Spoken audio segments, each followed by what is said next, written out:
I want to treat all my lovers. I'm kidding. So, life update. I don't have one. Yes, you do. I quit my job.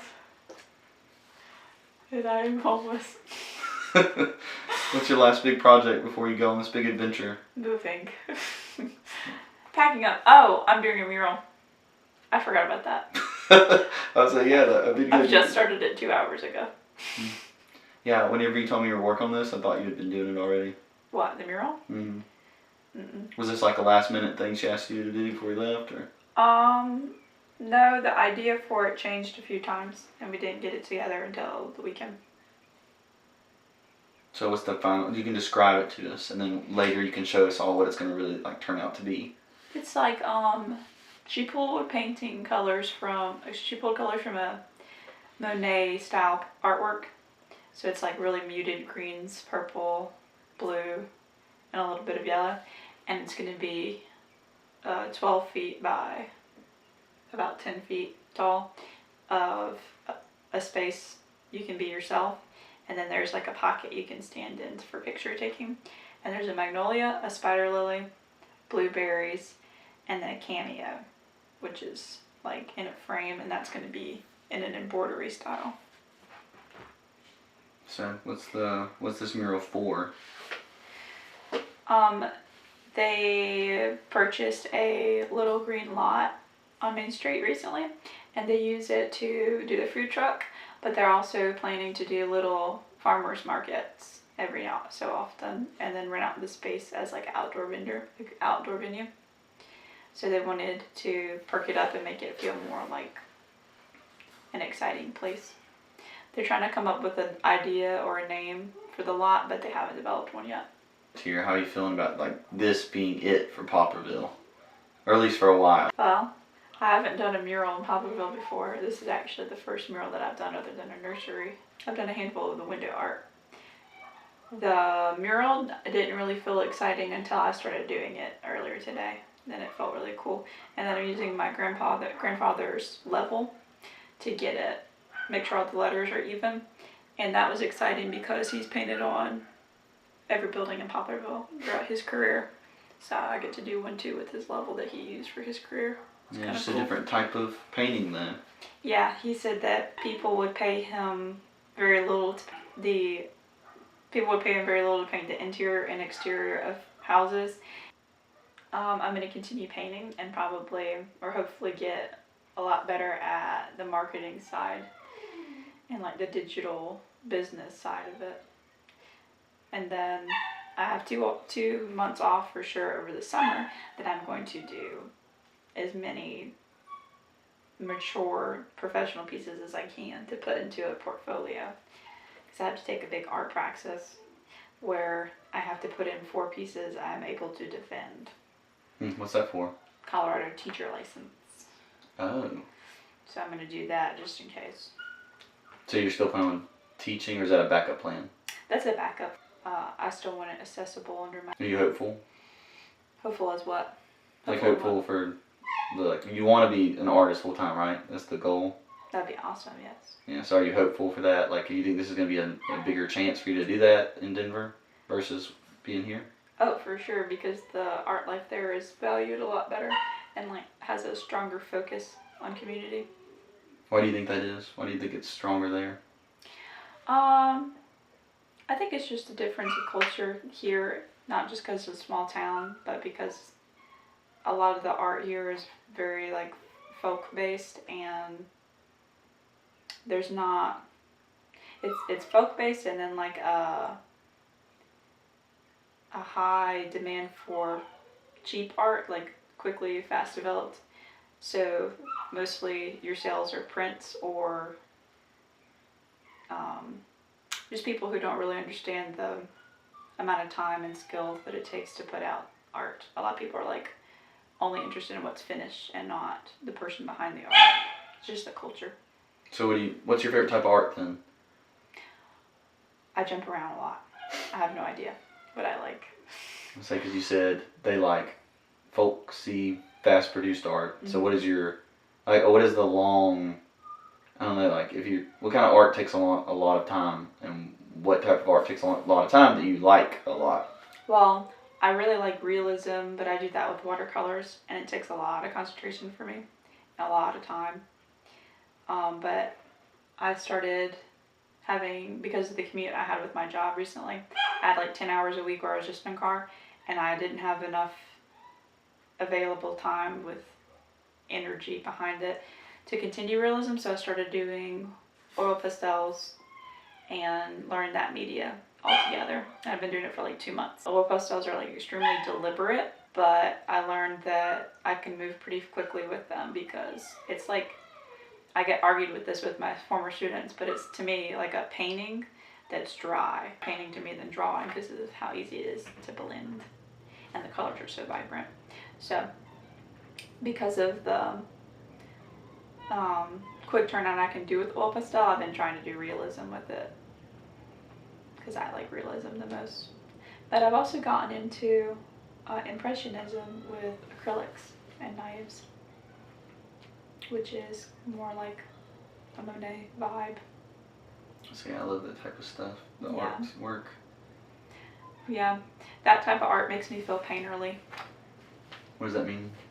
When you can see that individual movement that the artist made, it makes me feel painterly. Have you noticed that you have specific brush strokes? No. My best friends, you can tell an art piece is mine immediately because of the brush types, but I haven't seen specific mark makings that I do that's like a unique thing. But I do see high contrast and value in my artwork, whether I'm doing oil, drawing, watercolor. So when you say value, you're talking like vibrancy or? No, I'm talking about value as in like the way that the light source hits an object. I usually do a high range of value just because I like realism. So whether I'm doing a cartoon style or an impressionist style or traditional realism, I have a high range of value because to me it looks like it pops out more. Not the hue necessarily, just the range of darks to lights. Okay, that's what I was going to ask you. I was saying I saw your strawberry painting. I felt like that had some moving across, at least that strawberry for sure. Yeah, that's an oil pastel. I did that on a TikTok live. Oh yeah, you should tell everybody about your social medias, so you don't forget those out there. Also the contrast in that, because of, I like, instead of using blacks, I don't like to use black in drawings or paintings. I just put the complementary colors right next to each other and it darkens everything. That's cool. So there's no blacks. I do the same thing in photography, so I understand that. So Yeah. I don't usually go blacks. I go complementary color and then move across in the shadows. Yep. So it makes things more like Makes pleasing. everything pop out and it's less harsh on your eyes, so you move around the whole piece a lot better. Yeah, that's a good skill. Well, what are some you are going to miss, you think? The food truck. Food truck. They have a blueberry Cristo and they infuse the blueberries with jalapeno juice. I could make out with it. What's the food truck called? The Hot Mess food truck. It's really good. It's a hot mess. The person that owns it is a relative of mine. She is actually also my landlord and the person that commissioned me to do the said mural. There's nothing wrong with that. Mm-mm. Okay. Well, anything else you think you're going to miss about being in Mississippi outside of that? Yes. When I went in November, I believe, we tried to make gumbo, and it took us like 2 or 3 days to get all the ingredients in the area that we needed to make a southern traditional gumbo. But we had to do some replacements for some items, and it was not a bad gumbo, but it was definitely the worst gumbo that I've had. Is food going to be the big thing you miss about being in the South? Yeah, I think so. Because most of the restaurants there that have the word Southern slapped on it, it's just fried chicken. So, what are some things you love about Colorado? Outside of the art scene, what are some things you're starting to fall in love with as you've gone? I really like hiking through the mountains. I like the amount of lakes that are in the surrounding area. And then I also feel like I am much lighter physically there because the humidity level is a lot lower. Yeah. a lot of people complain about that and say that it's a horrible dry cold, but it was like negative 14 degrees when I was there in December, and all I needed was like a little light cardigan, and I was bouncing around. It was fun. Did you have any issues with like feel your skin or anything like that? I noticed that my skin was a lot drier than typical, so I had a bit of an unusual breakout, but just used more moisturizer. So, what has been the preparation you've had to take to get ready to go? Been the most stressful, the least stressful, the most exciting, the least exciting? The most stressful, I suppose, would be the whole art praxis, because originally I was definitely going to become a teacher over there, and the transfer of license I thought was much simpler. But then I realized that I had to do the 4 pieces of art and the defense behind them, and then I kind of panicked. And I don't work well when I feel like overwhelmed or inadequate. So I kind of just shut down, and I felt like none of my art was good enough for that. So that's why I'm going to spend the summer making 4 very professional pieces that I'm confident behind.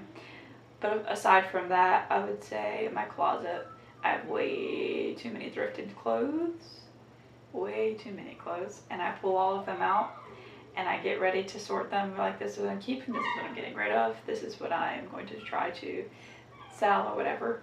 And then I will do it for like a day or 2, and then I get a new task or a different responsibility, and then it just piles up, and then I throw it all back.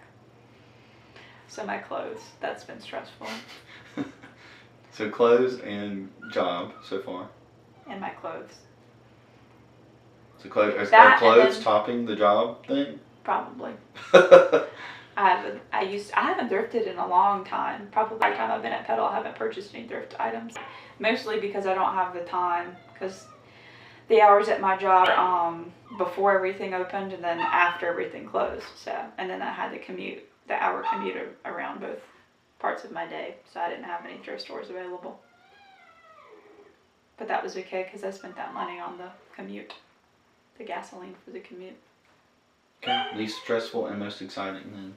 And then least exciting thing too, you haven't covered those. You just covered just the most stressful so far. What am I covering?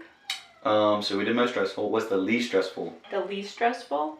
Oh, that the apartment has already been picked out. Things have already been picked out. I don't know, I got rid of a lot of unnecessary art stuff.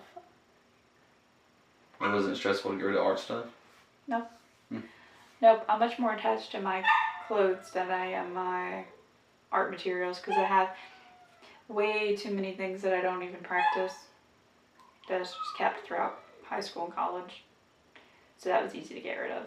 Like, I had a bunch of stuff to make candles. I had a bunch of stuff to do clay, but it's not really my thing, so it was easy to find people who want to do those things and give it to them. Okay. So now we'll just go to most exciting thing. Most exciting thing? Coffee. I'll say they have pretty good coffee up that way. Oh yeah, I've already found 2 of my favorite coffee shops there, but I use them for different vibes.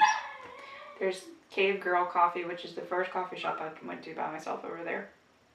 And it's awesome. It's super and clean and a consistent flavor and consistent service. Very kind people. So I go there if I have to do like computer tasks. And then the second coffee shop would be the Tree Frog coffee shop. It's near Michael's, so I run over to Michael's and then I get some doodle stuff, and then I run back to the Tree Frog coffee shop and sit there for several hours and doodle.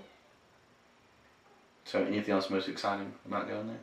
The hiking is super exciting. I'm excited to get with some people that I've connected with online to go on like little hiking trips together. How do you feel about the snow? That's gonna be a big change. Oh yeah. I went there for 2 weeks in December, and it was a crazy amount of snow. I've never seen snow like that. And it was fun, but like I said a minute ago, it was like negative 14 degrees there, and it felt much better than it being 30 degrees here. I was the only one around me who was interested in throwing snowballs, so I'll have to find somebody who's actively throwing snowballs. So you go to some touristy areas, I'm sure there's lots of people doing it. Yeah, I'm sure sold myself out as a tourist. It's fine. It was fun. Any Ooh, work? the art galleries and art museums are really cool. The art galleries and museums are really connected to the surrounding college, and there's like really cool events put on by the students in the MFA programs. They were so fun. I did a few of those, and then there's a ton of art festivals throughout the summer. That's exciting. Anything else that you think is gonna be exciting about living there? People drive a little bit. You think so? I think so, yeah. That's interesting. I'm less afraid to drive over there than I am here. Are you ready for wildlife running out on the road more frequently though? All those rodents, yeah. Rodents, birds, I forget that. elk. I'm excited to eat more elk. I will go hunt an elk. Probably not, but I like to eat it. It was amazing. Just make some friends have money so you can just eat their elk. Alright, what about least exciting thing about moving to Denver, Colorado? Well, my best friend Sada is in denial. Every time we try to talk about it, she says, I'm still in denial. I'm gonna put it off till you're... Is she a teacher as well? No, she's in a PhD program. She's 25, she's awesome. She's got a bachelor's, she's got her master's degree, and she started a PhD program I think like 6 months ago. She works at a university and she has a little business herself, which is the crochet stuff. That's cool. Yeah, she's really cool. We just went to the new ice cream parlor in Wiggins that has a sloth. It's called Frozen Sloth ice cream, maybe? Oh, did you post about this? I didn't. But I saw this for some reason. I got Feelin' Slothy, and it was really good ice cream. It's very sweet and powerful, but it's really good flavors. And then she got Sloth Poo. They're really good. I had a migraine after because there's so much sugar. But we did that, and then we went and ate sandwiches, and then we went to Walmart so she could get prepared for Memorial Day. Well, tell me a little bit more about the mural before we close it out.